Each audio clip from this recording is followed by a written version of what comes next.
Hey guys, welcome back to my channel. In today's video, we are going to be doing my celebrity perfume collection. So there have been a few that I've decluttered and there are some more in this video that I'm probably gonna declutter in the future, but I'm a big advocate for celebrity perfumes. I think it's such a fun way to try affordable fragrances, just figure out what kind of scent profiles you like before you start delving into the more expensive stuff. And even once you do, it's always fun to find a good hidden gem. That being said, I just want to make this video to talk about some of the hits and misses and just kind of encourage you guys to not get so caught up in the collecting. If you want to collect and that's your passion, then that's totally your business and that's one thing. But I think I got caught up in the quantity over quality thing. And looking back, if I had to do my collection differently, I would have spent less money on celebrity fragrances, not because they're bad or because they're all generic or because they're all the same, but because even though that's a terrible stereotype, a lot of them can start to smell alike, and it's important to research and find the ones that stick out. And that's what I hope to convey in this video. Hopefully you guys understand, still love celebrity perfumes, no classism over here on this channel. So without further ado, let's get into it. So I'm not gonna spend too much time on each of these because the video is gonna be way too long. But Thank You Next just reminds me of college. This is what I wore all throughout college. It is such a unique fragrance. I have still yet to find another perfume that smells like this. Out of the past hundreds and hundreds of perfumes I've been sampling over the past year and a half, just nothing smells like this. And there's so many coconut fragrances, but this one is just a burst of tropical fruitiness. And it's not generic. Like I said, people kind of stereotype this kind of fruity hairspray, and the word generic means like you can't really smell any individual fruits. It's just kind of like a mess. It's just kind of chemical, fruit, shampoo mess. That's not the case here. Like, I think it's raspberry, pear, and coconut, and you get that delicious creamy coconut, but you also get that sour raspberry and that juicy pear. And I think the combination is oddly enough what makes it smell kind of like pickles. It's low-key why I don't wear it anymore, because ever since someone pointed it out, it's all I can smell. But I need to just get over myself and wear it again. I'm never gonna declutter this. This is just so sentimental to me and I love it. Next is Cloud, and I put such a dent in this, I think last fall. It was just so comforting to me. It's just beautiful. It's so easy to wear. This is the definition of a dumb reach. It has coconut as well, but it's not as strong as the coconut in Thank You Next. In fact, a lot of people can't smell the coconut in Cloud. I far prefer this to Cloud 2.0. I bought Cloud 2.0 and then rehomed it very quickly after, because this is just perfect as it is to me. Yes, could it be stronger? But if it was really, really strong, I don't think it would be Cloud. You know, like Cloud, the name is just perfect. It's a cloud, you know, it's not a thunderstorm of fragrance. It's not harsh. It's just a light, fluffy cloud. It is so beautiful and I love it so much. So that will always stay in my collection. Let's move on to Mariah Carey fragrances. Funny enough, we're going from Ariana to Mariah. So first up is Mine Again, and I am not a fan of this one. Fun fact, I'm a huge Mariah Carey fan. I'm also a huge Ariana fan, but Mariah has my heart. I just am her biggest fan. Okay, like it's not a terrible scent, it's just very mature. I've also never smelled a fragrance exactly like this. This is powdery florals with chocolate. So if I say powdery chocolate, you might be thinking like Montal's chocolate greedy. No, it's not like sweet milk chocolate, like hot cocoa mix. It's not like that. It's like a really odd combination of scents. And I think there's cotton candy in this. I don't know, this is just, I don't think it gets talked about for a reason. It's just not my thing. I wish I liked it, but Mariah, this was not it. Anyways, but moving on to Vision of Love. This is one of the Lollipop Bling. I don't know how I broke it. I'm seriously so annoyed by that because I actually love this scent. I prefer like a fresher, pretty as a peach type of peach, and this is what that gives. It's fresh, it's a little watery, but I don't want to say aquatic because it's not. I don't really like aquatic scents. It's just fresh, peachy, it's sweet. I think this has a macaron note. So good for the gym, so good for the daytime, springtime. I'm like struggling to hold it up. I really want to try the rest from this little lollipop bling line. There's like a inseparable one that I really want to try. So yeah, I think Mariah Carey's fragrances are very underrated, especially this next one. I would say it's like her most popular one, but it's still so underrated. This is Dreams. And you guys, this is not leaving my collection. This is perfection. I'm not like a freshy girl. You guys know, like I'm gourmand crazy. And a lot of people would label this a gourmand because it has a candy apple note and it has, I think, another few gourmand notes. I think this also has star anise, which I do not like licorice or any of those types of notes, but it's not like that. It's kind of hard to describe. Like you guys just kind of have to trust me. The apple is there, but it's not giving air freshener. It's not giving apple juice, you know, because I tried this niche fragrance recently that had an apple note and it smelled like an air freshener. It was just so synthetic and not my vibe. This is such a fresh, crisp apple without going into the air freshener territory because of the burst of white florals, but it's not powdery, mature, matronly florals like the florals in mine again, which I don't like this. And also I used to have M by Mariah Carey, but that has been since decluttered. That also had like powdery white florals. This is youthful. So if you're looking for a fragrance from Mariah that's youthful, anyone of any age can wear this, but I'm just saying it just feels whimsical. Like when I smell this fragrance, I just always picture myself in a field of flowers or in a field of fruits. Like, I don't know. It's just gorgeous. The color of the juice, it's not that yellow, but it makes me think of the color yellow. It makes me think of a happy person just because it's fresh, slightly fruity, but it's not too sweet. Okay, I feel like I'm talking about it too much, but honestly, this doesn't get a lot of love. Like, yeah, it's her most reviewed fragrance on Fragrantica, and I think it has a small little following, but this is amazing. And to me, it's just on the same level as some designer fragrances, period. I do want to mention that it kind of does smell like laundry sheets at times in the best way, like the Gain laundry sheets, not just the plain Gain ones, because I don't really love that scent. That's too laundry-ish for me. Like one of the fruity ones. So it just smells clean and beautiful, but it's not boring. Okay, that was enough of that one. Let's move on to Gwen Stefani, I guess. I only have one fragrance by her. And this is, I don't know. Oh, here it is. Harajuku Lovers G. And I think I just picked this up at Ross for literally $5. This is the 0.5 fluid ounce, so tiny. And I swear, you guys, because I was a big Gwen fan when I was little, like in the 2000s when she came out with Rich Girl and Cool. I would listen to her music all the time. And this fragrance smells familiar to me. It's this cheap coconut musk. The musk couldn't be cheaper, but it's actually not offensive. I've actually smelled worse musk. It's just cheesy in a good way. I like it. By no means am I saying is it the best coconut on the market. I thought about decluttering it, but it's just like, come on, it was $5. I don't know, it's a cute coconut. Let's move on to Sofia Vergara. So I have Sofia, and a lot of people say this smells like Coco Mademoiselle, and I would say maybe, I can't remember. I don't own any Chanel fragrances because I don't really love them. I would say it's probably better than Coco Mademoiselle because this has a plum note. It kind of reads more as like a berry, like to me, like a blackberry or something like that, not a blueberry or anything.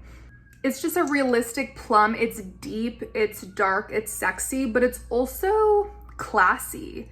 I think you could wear this to the office easily. But yeah, it is a little bit seductive and I can't really explain why. I don't know if it's the plum or what. And it's not that sweet. So if you want sophisticated celebrity fragrances, you have to check out Sofia Vergara. I'm sure a lot of you already have. I highly recommend Love by Sofia Vergara. A lot of people compare that to Black Opium, and I see the similarities, but there's just no spiciness in Love to me. And I prefer Black Opium. I just think that fragrance is perfect, even though I don't wear it as much as I should. Love is sweeter and doesn't have the spiciness. Anyway, Love used to be my favorite celebrity fragrance, and I still really, really like it, but I ended up giving it to my mom because she really enjoyed it, and I just thought I would give it to her. And she's used so much of it. Like, my mom loves it. So you cannot go wrong with Love or SOFÍA. I need to try more of her fragrances, but I have not yet. Next up is Paris Hilton. So I have Siren right here, and this is what people talk about when they say fruity, generic hairspray fragrances, celebrity fragrances. Yes, it is tropical. I think it has like nectarine and frangipani or something like that. And yeah, it's tropical and it smells cute, but it just has that hairspray scent to it. I can't really explain it further than that. I wouldn't recommend trying it out. I mean, this 3.4 ounce was probably less than $20. And I think there's a reason for that. You know, you're not going to get the best longevity. The bottle is really not that cute. And the scent is very, very generic. I gave away Nicki Minaj Minajesty for the same reason, because it was also tropical like this one and had that generic hairspray tinge to it. I will say not all of Paris's fragrances are like that. I don't know why this one was just like that. But I also had Dazzle by Paris Hilton, and that one had red apple and champagne, and that's actually an amazing fragrance. It just didn't work with me. Like, for some reason I didn't love the scent, and I like apple notes in fragrances. Maybe it was the bubbly note, but I just gave it away because, like I said, it didn't fit my personality. But that one was not generic. Then also from Paris Hilton, I have Gold Rush. And to me, this smells a lot like Bonbon by Viktor and Rolf. I will say, just to be nitpicky, it does have kind of the same generic hairspray vibe to it that Siren has, but not as bad. I think this has praline, but to me it reads as like a thick caramel. It's just very sweet, just like Bonbon. It has nectarine, I think, as well in the opening. I do prefer Bonbon a little bit because it has a juicier, orangier opening, which makes it smell a little bit more realistic, if you will. But they virtually smell the same, and I just really like this one. It's sweet, it's pretty. I recommend trying it. And the other Rushes seem to be very well composed fragrances as well. I know a lot of people like Platinum Rush and Rose Rush, and those aren't supposed to smell generic either. They have really nice scent profiles. So yeah, I would say Paris Hilton is a safe bet to check out. Then I have JLo Miami Glow, and I really like this one. It is just passion fruit and grapefruit, which makes it a little zesty, but it also has this really interesting sand note, which is so unique, and I've never smelled anything like it. A lot of people say this is soapy, and yeah, sure, it's a little soapy, but I don't like soapy scents, and I still like this one. It's just tropical. If you live near a beach, it's perfect. I don't live near a good beach. And I'm a seasonal, situational fragrance person. I mean, it's hot AF here. It's summertime here, so I could wear this to the pool. I could wear this on a day out. But I don't know, for some reason, I'm just so particular about wearing this to the beach because of the sand note that I just hardly ever wear it. But I still love it, and I think that if you're only gonna own a few celebrity fragrances in your collection, this should be one of them, in my opinion. I don't love Glow by Miami Glow. That one is like too soapy, too clean for me. I don't like the grapefruit in that one. I think that Miami Glow is more balanced overall. Okay, we're gonna end this video with my Britney Spears fragrances. I do have quite a bit of them and some others that I don't have anymore that I'm gonna talk about. So let's just get into it. Y'all already know I'm gonna start off with Fantasy. This was one of the first perfumes I purchased when I was starting out my perfume collection like a year ago. And as much as I don't want to give this away because I feel like I need it in my collection and it's such a good scent, this is not generic in my opinion. The kiwi, the lychee, the white chocolate, the cupcake, it just smells good. Like, is it generic in the sense that it's a fruity floral? Sure, but Britney literally invented these fruity florals. Like, don't get her messed up. So anyways, amazing scent, just amazing. And this performs greatly. Anyways, next up I have Rocker Femme Fantasy, and I really like this one, but it smells way too similar to Fantasy. This has blackberry and coconut, but to me, I'm like, where's the coconut? Seriously. It's like barely there.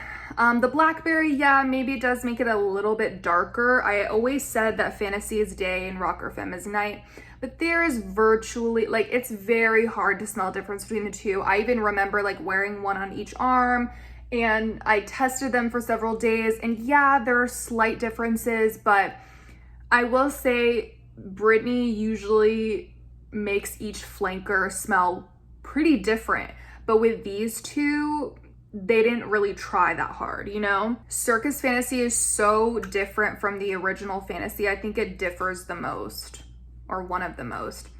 This is aquatic, but not in the way that I hate. It's fruity aquatic with that raspberry. It's just pretty. I kind of want to get rid of it because I'm just not a freshie. I'm not an aquatic person. I would wear this to the gym sometimes, just like 1 to 2 sprays. Just because it's fresh, it smells clean, it's not doing too much. Yeah, I know this is some people's favorite flanker, and I don't blame them. I think it's a great choice. I would recommend this 100%, but am I reaching for it? Not really. So that's my dilemma with a lot of these fantasies. Next up is Festive Fantasy, and I got this for like $12, and this one to me smelled very different in the opening. It was a very interesting deep berry concoction. I think there's like plum, dewberry, all these cool notes. But then in the end, it reminded me a lot of Mugler's Eau Crassier 2020. They're not dupes, but they just kind of resembled one another to me, to the point where I decluttered Eau Crassier because I felt like it was redundant. But now I don't even wear this one. And I kind of prefer Mugler's version in retrospect. This is good. This is definitely like different. Like I said, what I love about BRITNEY is just, at least her perfumes, they're just not generic. They're not giving hairspray to me. This smells interesting and unique. And if someone wore this, like you wouldn't really be able to tell it was a BRITNEY scent, in my opinion. Then I have Intimate Fantasy, and this is actually my favorite flanker, I think. Yeah, and I probably won't get rid of this one. I just like this one a lot. I don't think the word intimate really vibes with me because it's just not, like, I don't know. This has, I think, ozonic notes and a lemon, and normally I do not like ozonic notes. I don't like lemon. And the lemon is very tart in here. But I will say, I don't know if it's the brown sugar or what, or the lychee. It's very tart, but it just doesn't offend me. It's not giving, you know, cleaning product. It's not too ozonic. I don't know, it's very unique. I've never smelled anything like this. It doesn't even really resemble the original Fantasy to me, except for maybe the lychee. I think this will be like the only Fantasy I keep in the end, I swear. I also purchased Midnight Fantasy a while ago, sold that so quickly. That is my least favorite Fantasy flanker. I hate the berry shampoo vibe it gives. It reminds me of like kids bubble bath. Hate it. Even though I know a lot of people like it and it's a lot of people's favorite Fantasy flanker.